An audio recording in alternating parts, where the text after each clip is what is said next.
Eu sunt Mihaela și am făcut un legământ tăcut cu lemnul, un legământ care mă va ajuta să duc mai departe către generațiile ce vor veni povestea mea.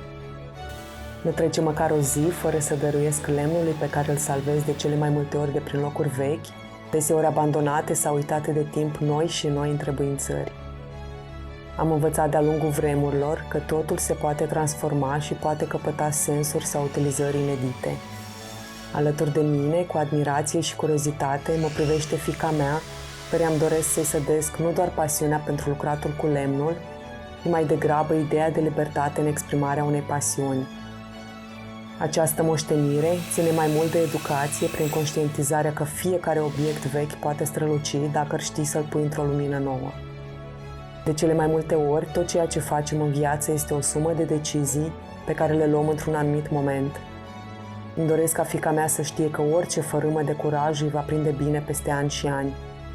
Cu cât faci mai mult ceea ce îți place, cu atât fericirea se poate arăta în orice formă.